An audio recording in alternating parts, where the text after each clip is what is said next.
Okay, I'm back again. I don't know what to talk about. This was one of my first attempts at a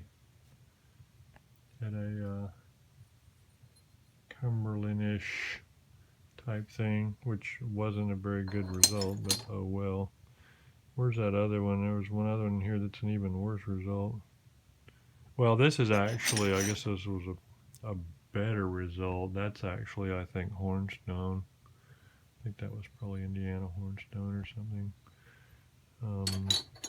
There was one here somewhere that's kind of funky looking. I don't know where it is at the moment.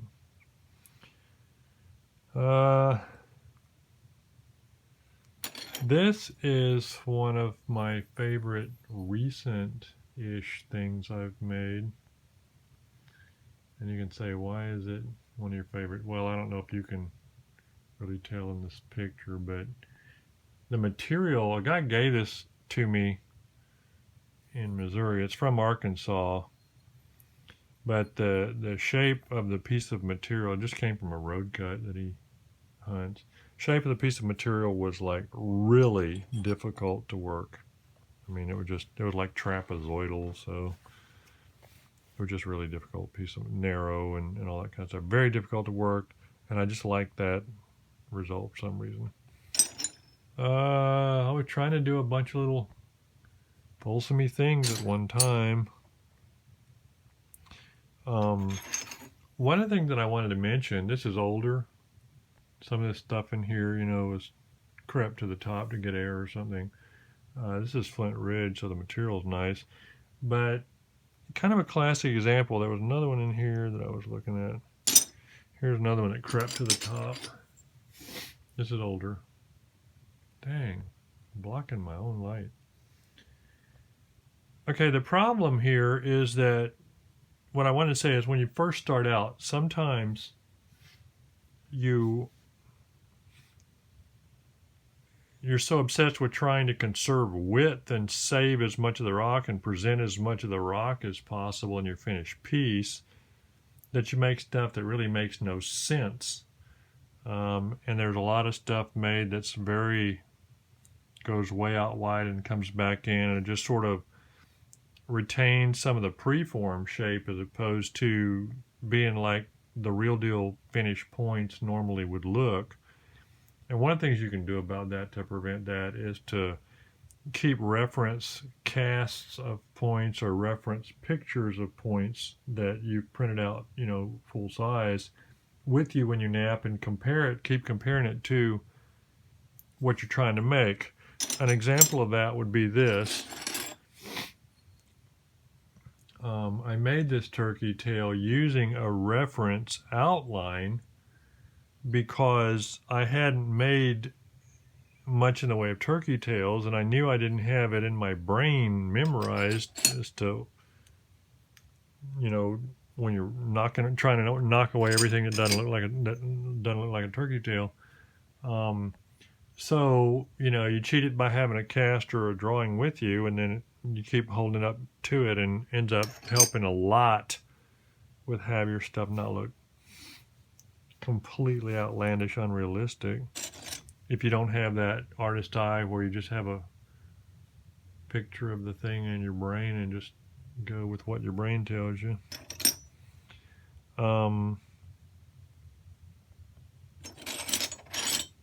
That was something I was fairly proud of because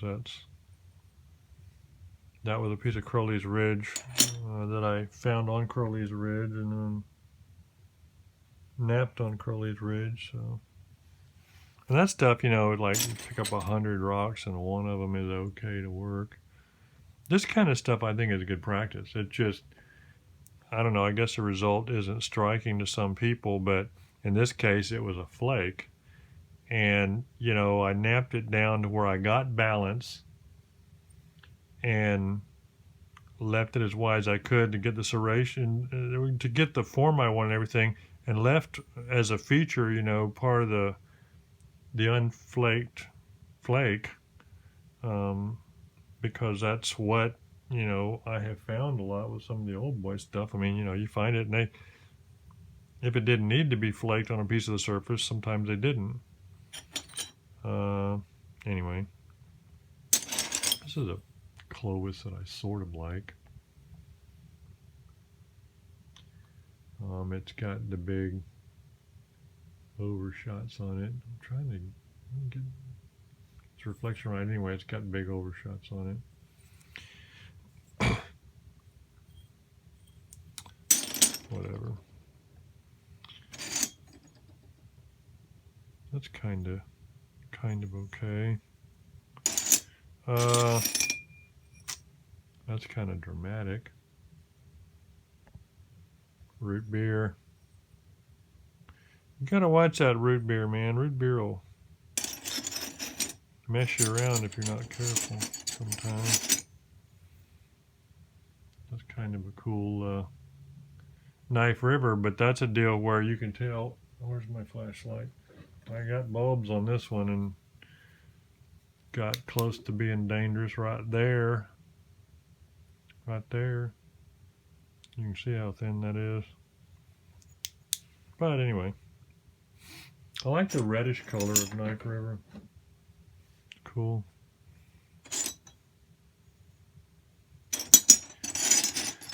Nethers, Flint Ridge. Stuff's cool. Been to Nethers Farm a couple of times now. Opal. I don't like working opal. I will not go out of my way to work opal. If you offer me opal and it's just like free and right there where I can just take it out of your hand, then I might take it, but I don't go out of my way to get opal.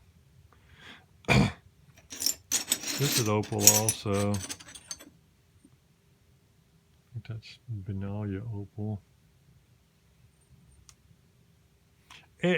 I mean, if you learn the characteristics of it, you can work it, but when you get through, I mean, you've got a very brittle, fragile, weak point, so wouldn't be twanging it at nothing if you're hungry. This, I kind of like. So it's easy for me to tell you which points I like because there aren't that many of them. That's Carter Cave. Oh.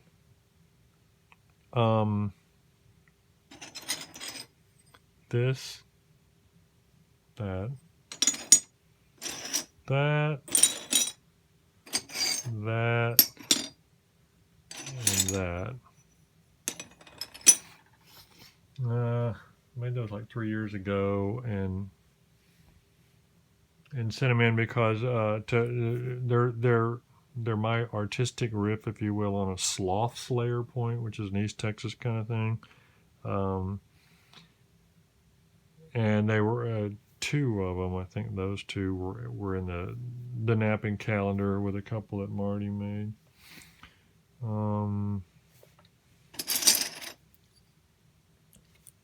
That kind of exemplifies what I'm talking about, where, you know, that what the deal was is that was like one of the larger pieces of Knife River I've ever had, and it's tough, and, you know, I kind of punted on it with having that be larger than it should have been. I don't know. Sometimes you listen to the rock too much and don't do what you ought to do. This is a weird deal. This is the only type of this. I've never had another piece of this material. A guy gave me this in Shreveport when I was demo napping at a jam and rock show up there. And it was a slab, but I must have done 10 passes on it or whatever. Okay, this was just I napped this at Flint Ridge just to not look like I couldn't nap because it was cold. I really didn't feel like doing anything, and I'm sitting there and it's cold, but I was napping, you know, beside Woody Blackwell, and there were some other people standing around, all this kind of stuff, and you know, I wasn't really wanting to nap at all. And then I thought, well, maybe I'll just make a little Gary out of a cobble or something. And then all of a sudden, Woody starts knocking out a Danish dagger from a big nodule. And I'm like, well, crap. So I just grabbed a longish, but it was fairly narrow, but a longish piece. That was tabular medium grade Pedernales. And knock that out. And I think, you know, I figured, well, if I knock that out and keep it big like that and put serrations on it and knock a couple of flutes up the end of it without breaking it, then maybe people will think that I belong here and shouldn't immediately return to Texas. So that was the deal there. Okay, so this is another example. I don't remember when I did this. How long ago? This is another, as far as I'm concerned, this Clovis is too wide. And you got to kind of watch it because, like, yes, here in Southeast Texas, there's a sort of an agate basin style Clovis that really does have a sort of degree of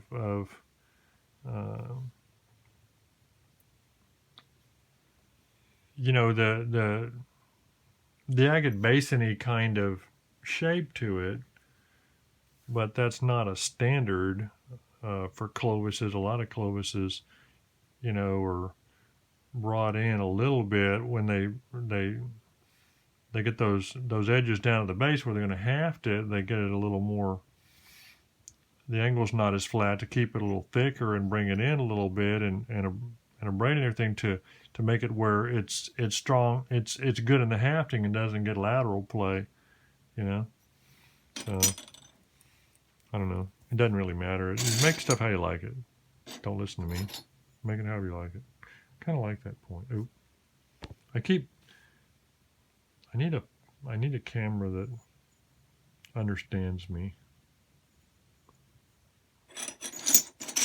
I guess that was one of my concessions to the fact that I never make drills. Okay, so I really wonder if I've been hitting refocus enough. I like Dalton-y type stuff. This Dalton-y type thing is one of my favorite things because I found this rock in a creek near St. Louis, and then I went to the Mississippi riverbank near St. Louis and knapped it down by the water on the banks of the Mississippi. And it was a combination. I mean, it's about half chalk in there. It's lightened up some, but there was layerings. And so this was really a difficult reduction. The original rock itself was difficult shape, but this was a very difficult reduction. So this is one of my favorite points. I guess that's a little Alabatesy kind of Clovis-y thing. Anyway, I'll be right back, talk a little more, and then quit bothering you. I'll be right back.